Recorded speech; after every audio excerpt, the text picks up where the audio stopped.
बहुपद। चार और अचर पदों के समूहों को क्या कहते हैं? बहुपद कहते हैं। और बहुपद को कितने आधार पर बांटा गया है? दो आधार पर। एगो है घात के आधार पर बहुपद होता है और एक होता है पद के आधार पर बहुपद होता है। बोल रहे हैं चार और अचर पदों के समूहों को क्या कहते हैं? बहुपद कहते हैं, जिसका घात एक धनात्मक पूर्णांक होना चाहिए। क्या होना चाहिए?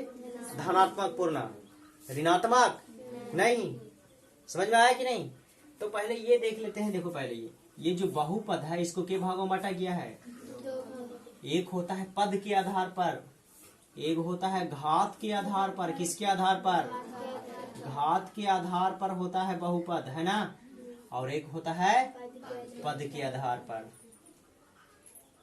पद के आधार पर बहुपद होता है ना। तो हम लोग जो पढ़ेंगे ना, घात के आधार पर जो बहुपद है उसके शून्यांकों के बारे में पढ़ेंगे। 10 में पढ़ना रहता है, ठीक है ना। कि बहुपद के बारे में तो पढ़े, लेकिन बहुपद का शून्यांक भी होता है। कुछ होता है, शून्यांक भी होता है। तो 9 में शून्यांक के बारे में नहीं ना पढ़ना था, खाली बहुपद के बारे में पढ़ना था, पहचानना था कि बहुपद है कि नहीं है। लेकिन इसमें आज 10 में क्या है? पहचानना भी और उसके शून्यांक के बारे में पढ़ना है। तो किसके शून्यांक के बारे में? था जो घात के आधार पर बहुपद होता है ना, उसके शून्यांक के बारे में पढ़ना है, ठीक है ना। तो पहले पहचानने के लिए हम आपको बताते हैं कि घात के आधार कौन बहुपद है, सॉरी बहुपद कौन कहलाता है और कौन बहुपद नहीं कहलाता है। तो परिभाषा से पता चल जाता है। हम बताए हैं का चीज बताएं? हम बताएं आपको कि चार और अचर पदों का समूहों को, है ना, चार और अचर पदों के समूहों को क्या कहते हैं? बहुपद कहते हैं, जिसका घात एक कुछ होना चाहिए, धनात्मक पूर्णांक होना चाहिए। अच्छा, पूर्णांक तो समझते हैं किसको बोलते हैं? 1 2।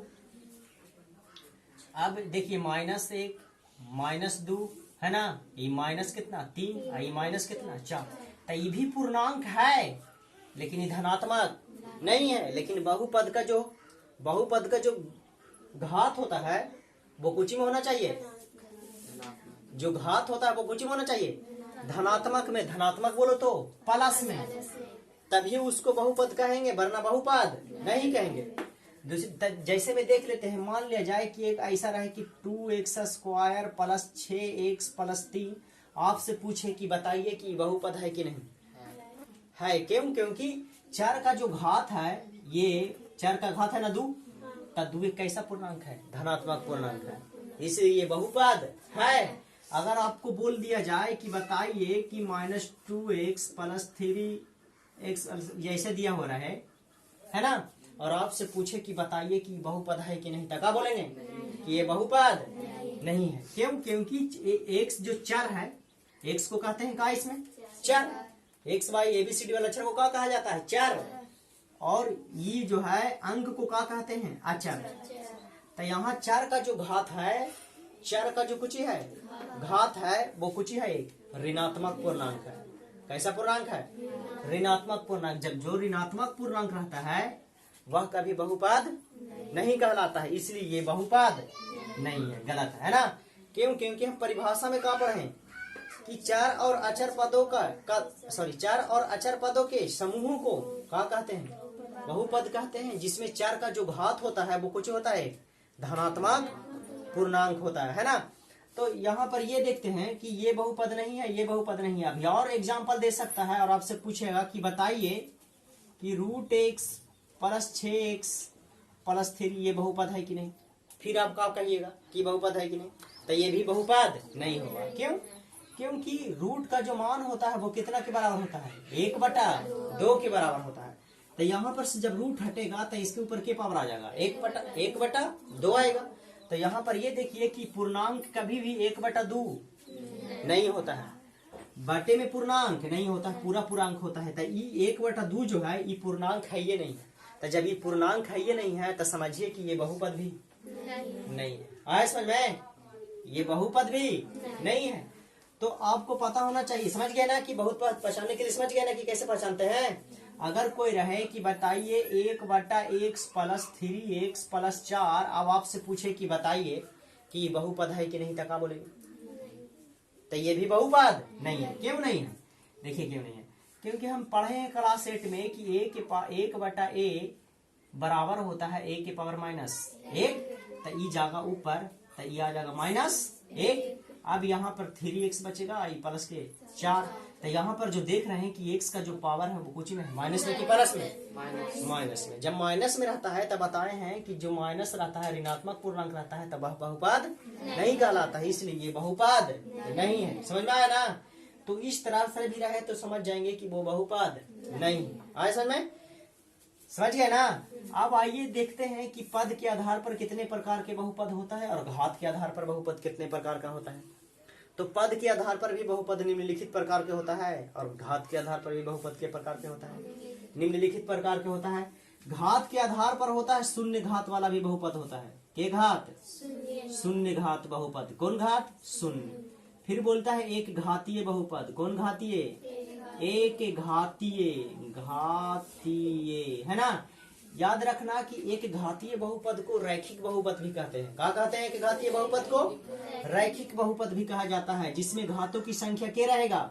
1। जिसमें घात की संख्या कितना रहेगा? 0 रहेगा, उसको शून्य घातीय बहुपद कहते हैं। ठीक है ना। और जिसमें 1 रहेगा उसको क्या कहेंगे? एक घातीय चाहे रैखिक बहुपद। क्या कहेंगे? रैखिक बहुपद कहेंगे। ठीक ना। अब यहाँ पे ये देखते हैं इस रैखिक बहुपद में घात के गो रहता है? 1। फिर होता है द्विघातीय बहुपद। कौन घातीय? द्विघातीय, द्विघातीय बहुपद होता है। कौन पद? द्विघातीय बहुपद। द्विघातीय में के घात रहता है? 4 का 2 घात। अधिकतम के घात 2। महत्तम जो घात रहेगा वो कोई रहेगा? 2 रहेगा। अगर आपको ऐसे दे दिया जाए, मान लिया जाए कि 3x ये प्लस 4 दे दिया, यहाँ पर दे दिया कितना? x²। के घातीय है? के घातीय बहुपद है? द्विघातीय बहुपद है ना। क्यों? क्योंकि x में जो देखेंगे कि 4 जो है, 4 पे सबसे बड़ा घात कौन है? 4 पे सबसे बड़ा जो घात है वो कौन है? 2 है, इसलिए द्विघातीय हो गया। अगर आपको दे देगा ऐसे करके कि x की पावर 4 आई 3x³ प्लस 2x² प्लस कितना 6। अब आपसे पूछेगी कि के घातीय बहुपद है, तक बोलेंगे आप? के घातीय बहुपद है? चतुर्थ घातीय। क्यों? क्योंकि 3 वाला को नहीं देखेंगे, महत्तम घात को देखा जाता है। 4 का जो महत्तम घात होता है ना, उसी को देखते हैं। यहाँ देखते हैं कि 4 का जो महत्तम घात कितना है? 4 है, सबसे बड़ा घात जो है। तो ये कौन घातीय बहुपद है? 4 घातीय बहुपद है। के घातीय बहुपद है? 4 घातीय बहुपद है। समझ में आ रहा है ना। अब यहाँ पर जो उदाहरण दे दें शून्य घात वाला बहुपद, शून्य घात 2x प्लस का, ये कैसा है बहुपद है? रैखिक बहुपद। अच्छा, द्विघातीय बहुपद क्या है? तो द्विघातीय बहुपद है 2x² प्लस 3x प्लस कितना। अच्छा, त्रिघातीय बहुपद क्या है? त्रिघातीय, घातीय बहुपद किसको कहेंगे? तो त्रिघातीय बहुपद कहलाएगा। सबसे जो बड़ा घात रहेगा वो कितना रहेगा? 3 रहेगा। ठीक है ना। अब यहाँ पे क्या रहेगा? Plus 2x। हम एग्जाम्पल ले रहे हैं, ठीक है। अब प्लस कितना? 2x plus 5। ये कैसा बहुपद है? त्रिघातीय बहुपद है। चतुर्थ घातीय बहुपद लिखते हैं।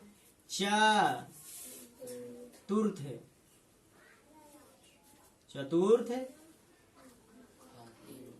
घातीय का बहुपद। चतुर्थ घातीय तो सबसे पहले क्या रहेगा? 4 पावर रहेगा, है ना। फिर कितना रहेगा? फिर कितना रहेगा? फिर कितना रहेगा? और फिर कहाँ क्या रहेगा? 4 पावर। समझ में आ गया ना। ये कौन घातीय है? शून्य घातीय। ये कितना है? एक घातीय चाहे रैखिक बहुपद। ये क्या है? द्विघातीय बहुपद। ये क्या है? त्रिघातीय बहुपद। ये क्या है?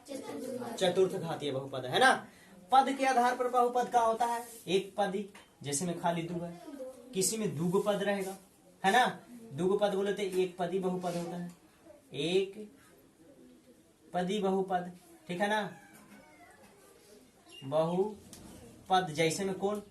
खाली 2 रहेगा, चाहे खाली x रहेगा। अरे समझ में।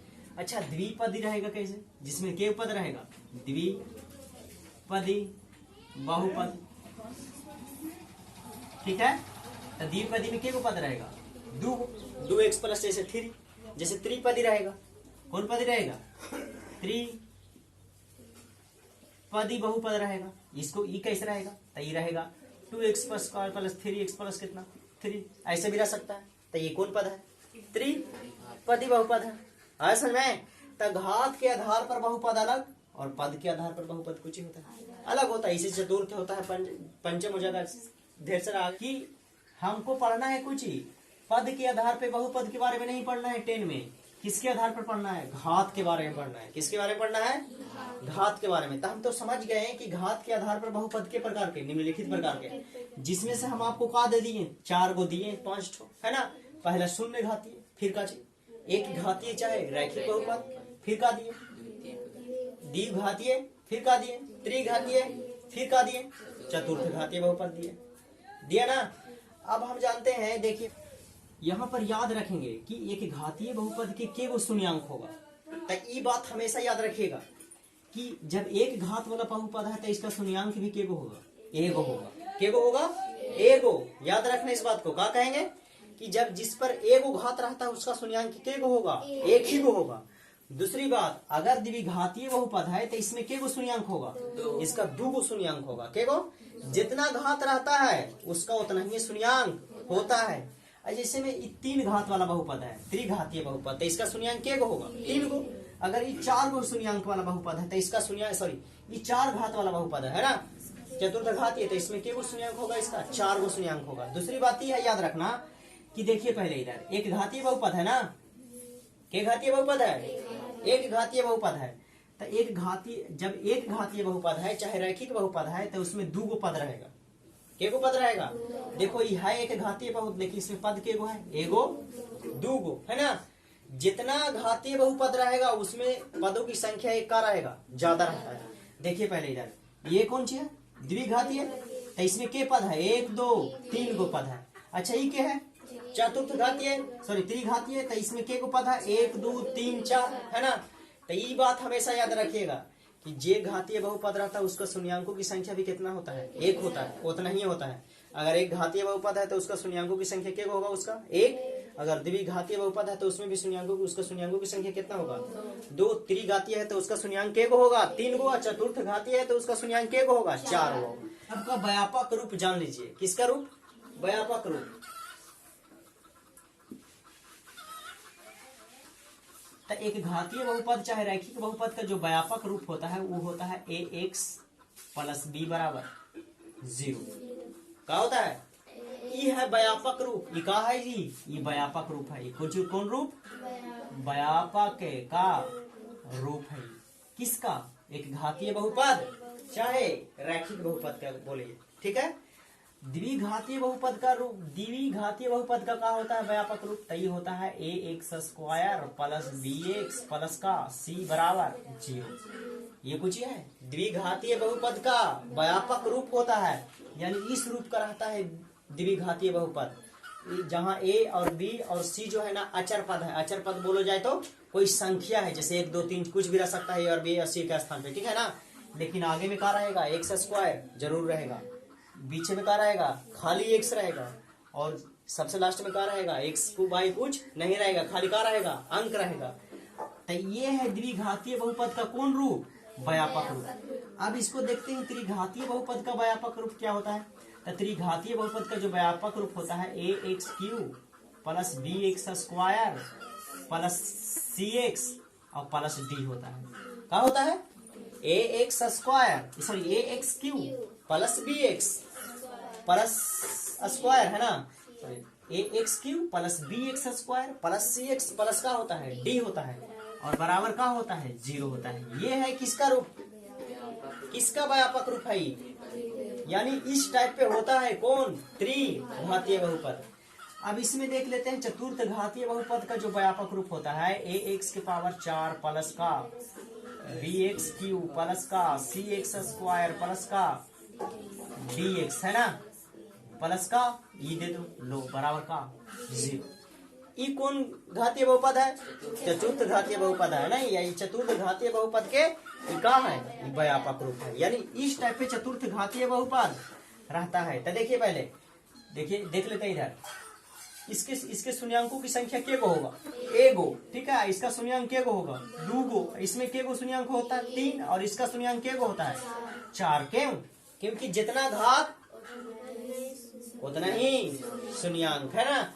अब यहाँ पे देख लेते हैं, देखिए इसका शून्यांक कैसे। शून्यांक के मतलब समझते हैं कि अगर x का मान रखा जाए इसमें, तो इसका मान कुछ ही आ जाए, कितना के बराबर? 0 के बराबर आ जाए। किसके बराबर? 0 के बराबर आ जाए। किसका?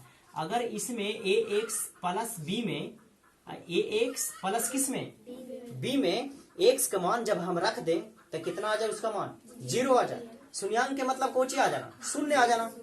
तो ax प्लस b में जब x का मान रखा जाए तो इसमें कुछ आ जाना, शून्य आ जाए, तो उसी को बोलते हैं का शून्यांक। अब चेक करते हैं कि आएगा कि नहीं। तो यहाँ पर देख लेते हैं कि यहाँ पर ax का है प्लस b बराबर कितना? 0 है। तो यहाँ पर देखते हैं ई कि ax इधर ही प्लस में, तो उधर जाएगा था माइनस में, तो काचे हो जाएगा माइनस। यहाँ पर a बराबर कहाँ हो जाएगा? था माइनस b, अब बटा का हो जाएगा a आया कि नहीं? यानी सॉरी x बराबर ना आया, x बराबर का हो जाए, इधर ही गुना में है तो उधर जाएगा था भागा में। तो ये हो गया x बराबर माइनस b बटा कितना हो गया? a हो गया। अब देखिए, देखें अब देखते हैं, x का मान तो निकल गया ना x का मान। तो यहाँ पर अब रखेंगे कि a गुना x का मान कितना रखेंगे? माइनस b, और बटा कितना? a, और ई प्लस में कितना है? b।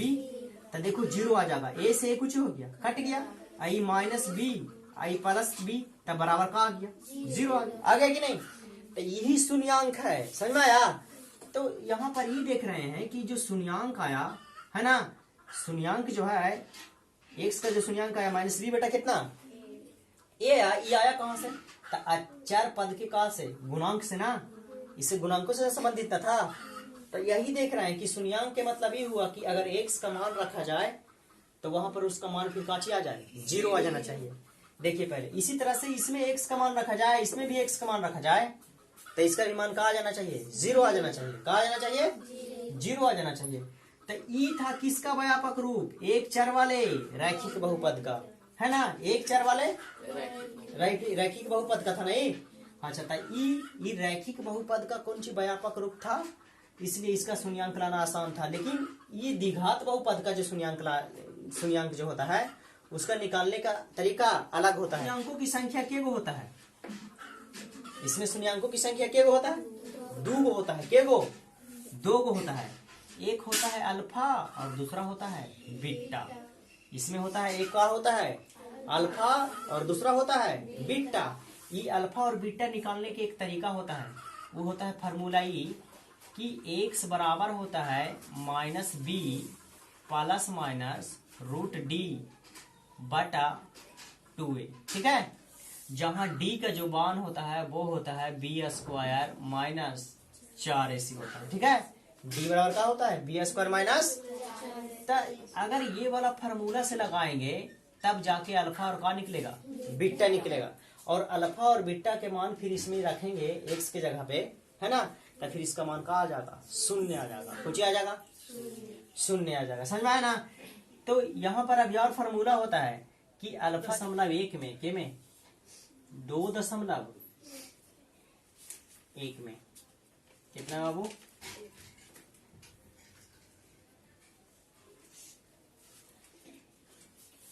2.1 में, है ना, 2 चीज बताना है, एगो घात बताना है और दूसरा शून्यांक बताना है।